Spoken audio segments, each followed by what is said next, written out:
मादक पदार्थ गांजा त्याचबरोबर महाराष्ट्र शासनाकडून बंदी असलेले मानवी शरीराला अपायकारक असलेले मेफेंटरमाइन इंजेक्शन विक्री करण्याकरिता उद्देशानं जवळ बाळगणाऱ्या दोघांवर कोतवाली पोलिसांनी कारवाई केली। या कारवाईच्या मध्ये 35,443 रुपयाचा मुद्देमाल जप्त करण्यात आला आहे।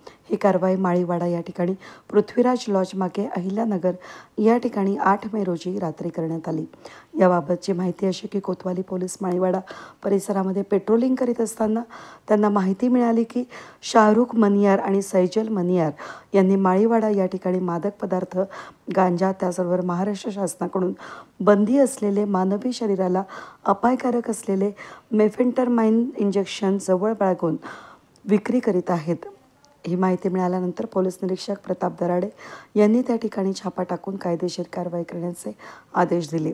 त्या ठिकाणी आढळून आलेल्या दोघांना ताब्यात घेऊन त्यांना त्यांचं नावगाव विचारलं असता त्यांनी त्यांचं नाव शाहरुख असलम मनियार वयवर्ष 28 आणि सैजल असलम मनियार वयवर्ष 26 वर्ष दोघेही राहणार पृथ्वीराज लॉजिंगच्या मागे माळीवाडा अहिल्यानगर या ठिकाणचे असल्याचं सांगितलं। पोलिसांनी त्यांची अंगझडती घेतली असता घराची झडती घेतली असता त्यांच्या राहत्या घरात दिवाणाच्या आतील कपाटामध्ये प्लास्टिकच्या निळ्या रंगाच्या पिशवीमध्ये गांजा आणि मेफेंटरमाइन इंजेक्शनच्या औषधाच्या बाटल्या आढळून आल्या। याबाबत त्यांच्याकडे विचारणा केली असता त्यांनी सांगितलं की बाटलीत असलेले मेफेंटरमाइन सल्फेट हे औषध नशाकामी आणि बॉडी बिल्डिंग कामी प्रति इंजेक्शन 700 रुपये देतो आणि गांजा हा 100 ते 50 ग्रॅमच्या पुड्यांमध्ये विक्री करतो, परंतु याबाबत कोणताही परवाना नसल्याचं त्यांनी यावेळी सांगितलं। पोलिसांनी त्या ठिकाणाहून 2,343 रुपये 60 पैसे किमतीचा मेफेंटरमाइन सल्फेट इंजेक्शनच्या 7 बाटल्या, 33,100 रुपये किमतीचा 3,310 किलोग्रॅम वजनाचा गांजा असा एकूण 35,443 रुपये 60 पैसे किमतीचा मुद्देमाल जप्त केला।